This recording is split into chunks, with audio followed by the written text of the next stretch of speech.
warahmatullahi wabarakatuh. Terima kasih atas kesempatannya.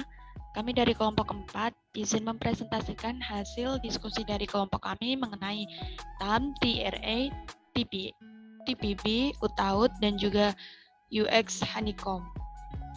Nah, anggota dari kelompok kami ada yang pertama Wid Hartanis dengan NIM 043, lalu ada Cindy Maulidia Putri dengan NIM 161, Misbakul Munir dengan NIM 259, Alivia Ananda dengan NIM 302, Yudita Dwi dengan NIM 346, dan yang terakhir ada Fatimah Abu Bekar dengan NIM 573. Nah, di sini ada tabel of content-nya. Yang pertama kita akan membahas TAM terlebih dahulu, lalu ada TRA, lalu yang ketiga kita akan membahas tentang TPB dan UTAUT, lalu yang terakhir ada UX Honeycomb. Nah, yang pertama kita akan membahas dulu definisi dari TAM. Nah, TAM ini merupakan salah satu model yang dibangun untuk menganalisis dan memahami faktor-faktor yang mempengaruhi diterimanya penggunaan teknologi komputer. Nah, modifikasi model TAM ini dilakukan oleh Van Cantes pada tahun 2002 dengan menambahkan variabel truth dengan judul Truth and Sense Technology Acceptance Model yang meneliti tentang hubungan antara variabel TAM dan juga truth. Nah, modifikasi TAM lain yaitu ada Truth and Risks in Technology Acceptance Model atau TRITM yang menggunakan variabel kepercayaan dan risiko bersama variabel TAM. Nah, ini dikembangkan oleh Louis and Jamison pada tahun 2003. Nah, selanjutnya kita akan membahas tentang tujuan dari TAM sendiri. Nah, TAM ini memiliki tujuan yang jelas untuk menjelaskan dan memperkirakan penerimaan pengguna terhadap suatu sistem informasi. Nah, TAM ini juga menyediakan suatu basis teoritis untuk mengetahui faktor-faktor yang mempengaruhi penerimaan terhadap suatu teknologi dalam suatu organisasi. Nah, TAM ini menjelaskan hubungan sebab akibat antara keyakinan atau seperti akan manfaat suatu sistem informasi dan kemudahan dalam penggunaannya, dan juga seperti perilaku, tujuan atau keperluan dan penggunaan aktual dari pengguna atau user oleh suatu sistem informasi. Nah, next kita akan membahas ada manfaat teknologi acceptance model. Nah, yang pertama yaitu penggunaan teknologi dapat meningkatkan produktivitas pengguna. Yang kedua, penggunaan teknologi dapat meningkatkan kinerja pengguna. Dan yang ketiga, penggunaan teknologi dapat meningkatkan efisiensi proses yang dilakukan oleh pengguna.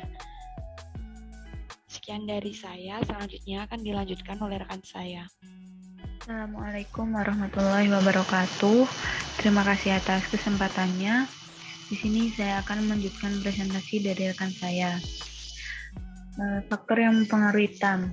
Yang pertama ada perceived usefulness. Perceived usefulness adalah suatu tingkatan di mana seseorang percaya bahwa menggunakan sistem tersebut dapat meningkatkan kinerjanya dalam bekerja. Yang kedua, perceived ease of use, yaitu suatu tingkatan di mana seseorang percaya bahwa menggunakan sistem tersebut tak perlu bersusah payah. Yang ketiga ada intention to use, yaitu kecenderungan perilaku untuk menggunakan suatu teknologi. Nah, ketiga faktor di atas dapat digunakan sebagai variabel dalam penelitian untuk menentukan bagaimana penerimaan dari user terhadap suatu sistem atau sistem informasi yang ingin dibangun atau sudah berjalan.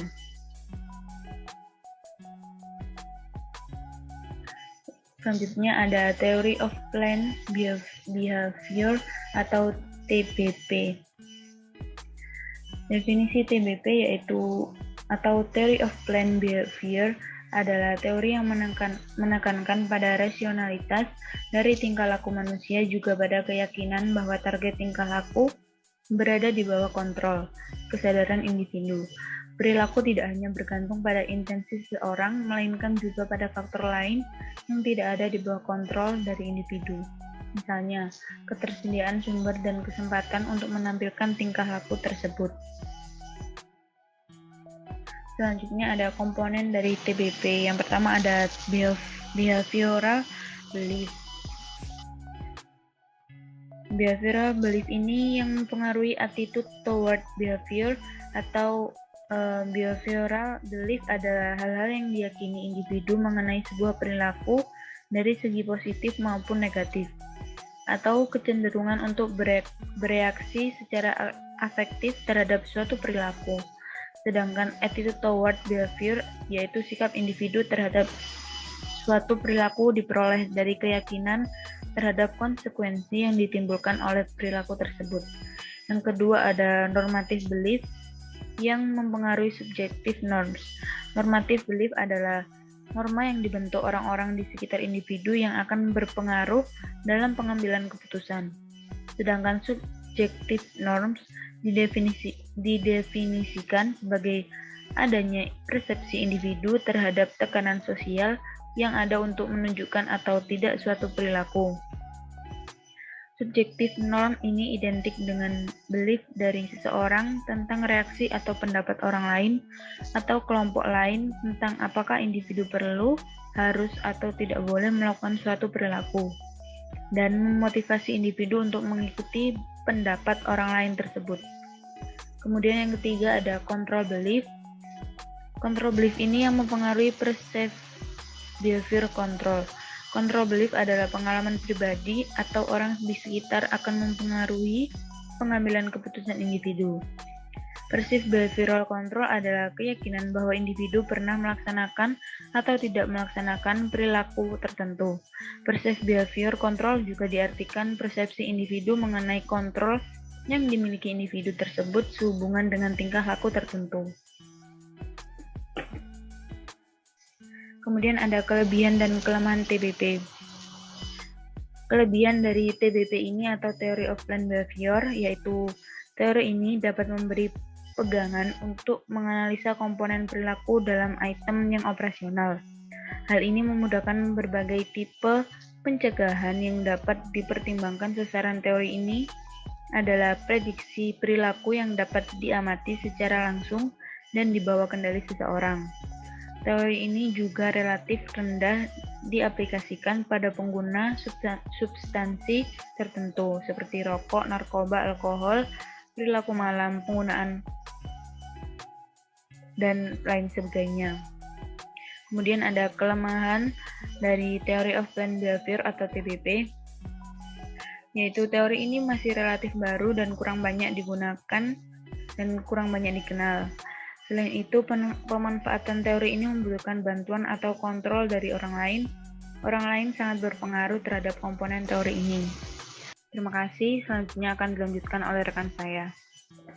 Baik, saya akan menjelaskan Theory of Reason Action yang dimaksud dengan TRA.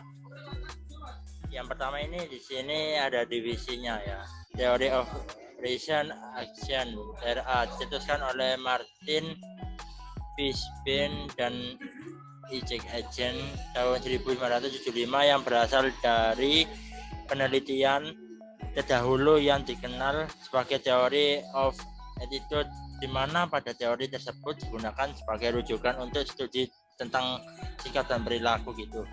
Ya, di sini ada komponennya TRA ini. Yang pertama ada behavior belief, yang kedua ada normative belief, dan nomor 3 ada attitude toward the behavior. Yang ini ada importance norms, yang di sini juga ada subject norms. Di sini juga ada behavioral intention, dan terakhir ada behavior.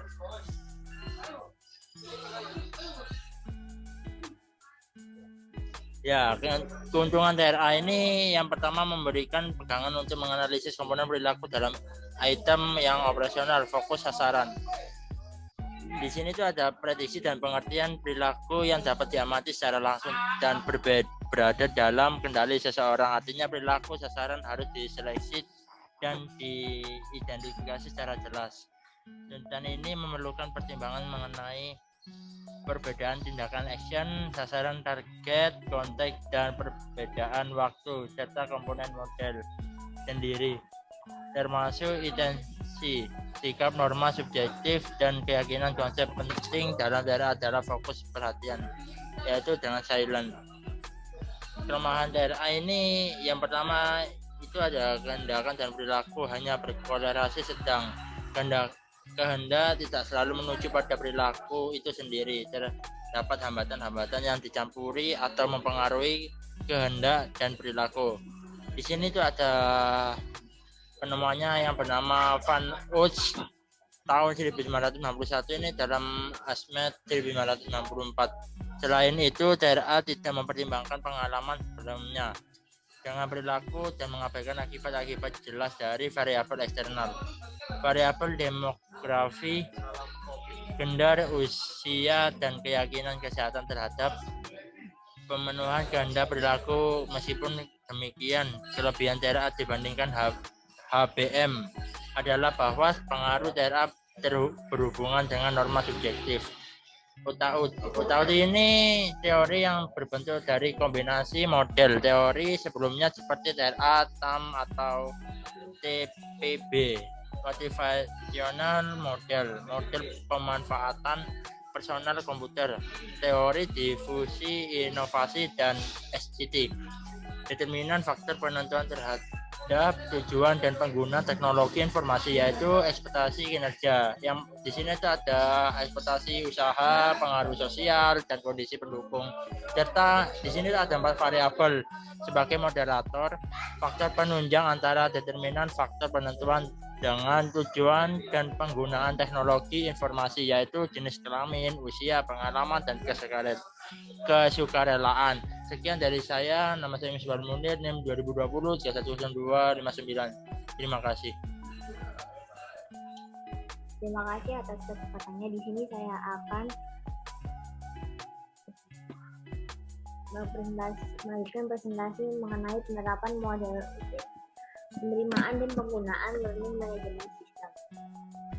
Contohnya yakni Alexa memiliki sejumlah fasilitas seperti tugas online, tes online, bahan kuliah, chatting, menjawab kuesioner, melihat pengumuman, forum mata kuliah, kalender kegiatan, dan sebagainya. Nah, di sini terdapat 3 asumsi pokok Pirum dalam teori harapan.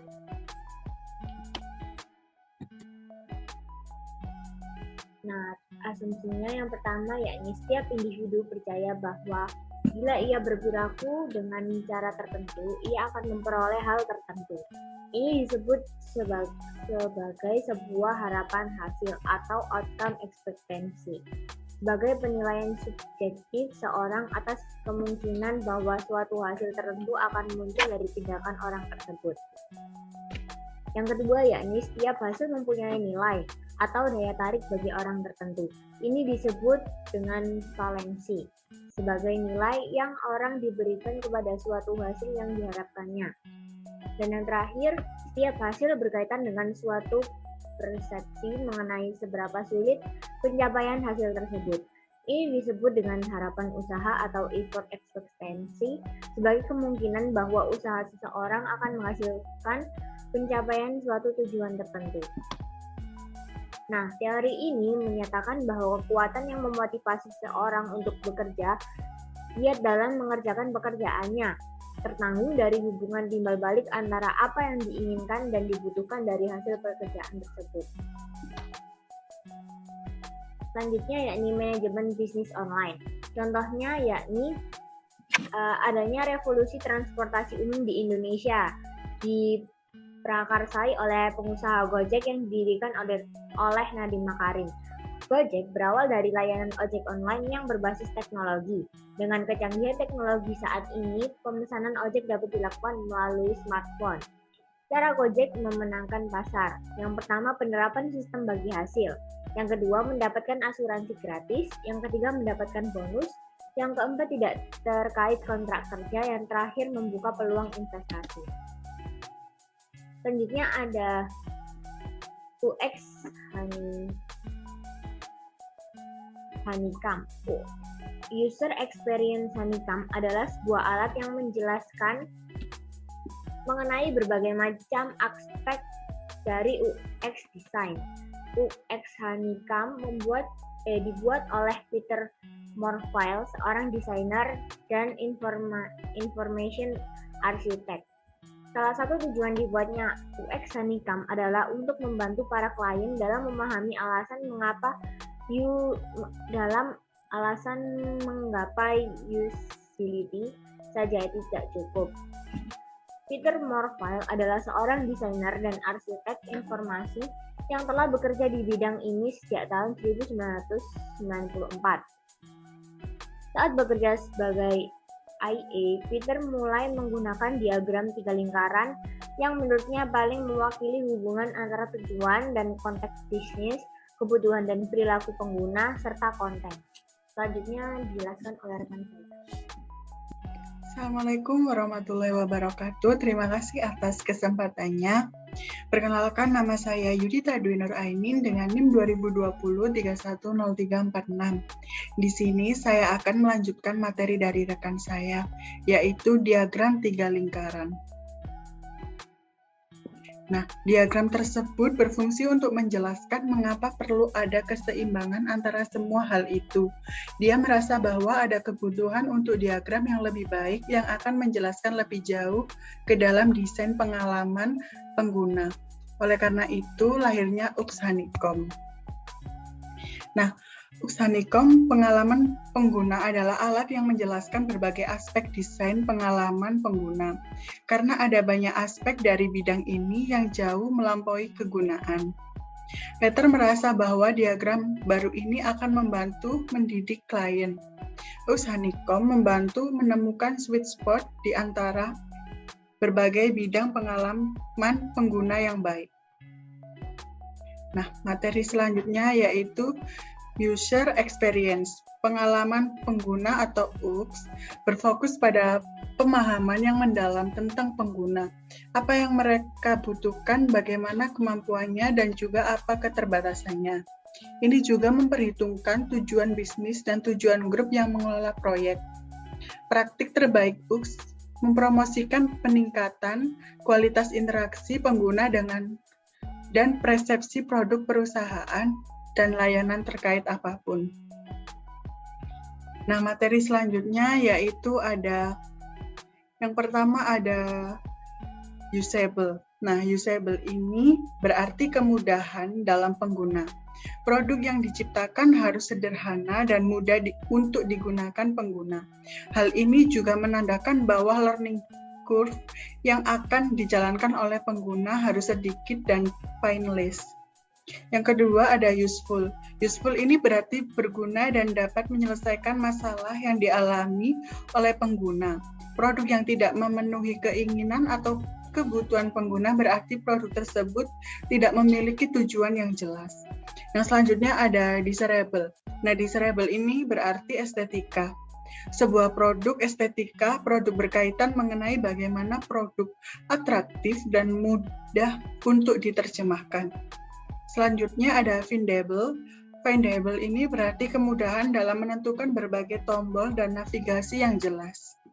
Nah, selain itu, findable juga berkaitan mengenai lama waktu yang dibutuhkan untuk mengakses sebuah fitur yang diinginkan pengguna ketika memiliki masalah pengguna harus mampu menemukan solusinya secara cepat. Yang selanjutnya ada accessible. Accessible ini berarti ramah digunakan oleh semua orang termasuk kaum disabilitas. Nah, yang terakhir ada credible. Credible berarti bentuk kepercayaan pengguna atas sebuah produk yang diciptakan dan entitas yang membuat produk tersebut. Baik, terima kasih atas kesempatannya. Saya Fatimah Abu Bakar dengan NIM 2020-310573 akan melanjutkan presentasi dari rekan saya. Baik, di sini setiap aplikasi akan berbeda berdasarkan keseimbangan antara konteks, konten, dan pengguna. Namun dengan mengingat semua poin ini akan lebih mudah untuk menentukan prioritas ini penting untuk membantu perusahaan memecah tugas untuk merumuskan strategi menuju tujuan akhir. Next.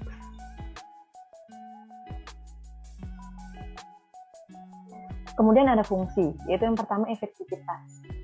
Ini yakni dapatkah pengguna mencapai tujuan mereka Kemudian ada efisiensi, yaitu seberapa cepat pengguna mencapai tujuan mereka. Kemudian mudah dipelajari, yaitu seberapa mudah untuk pengguna menyelesaikan tugas sederhana saat mereka pertama kali masuk ke dalam website. Kemudian mudah diingat, yaitu seberapa cepat dan mudah pengguna mengingat. Kemudian yang terakhir ada pencegahan kesalahan. Apakah website kita ini dapat membantu pengguna untuk mengatasi kesalahan, dan apakah website kita termasuk desain yang bertahan terhadap error tersebut. Next. Kemudian ada produk demo. Honeycomb juga membantu mengidentifikasi semua area yang penting untuk pengalaman pengguna yang baik dan dapat dirinci lebih jauh secara lebih mendalam dan memulai proyek dengan mengurangi prioritas tingkat tinggi sehingga memungkinkan bisnis untuk sepenuhnya mendefinisikan ulang pengalaman pengguna menjadi lebih baik. Baiklah, inilah hasil presentasi diskusi kelompok kami. Kurang dan lebihnya kami mohon maaf. Wassalamualaikum warahmatullahi wabarakatuh.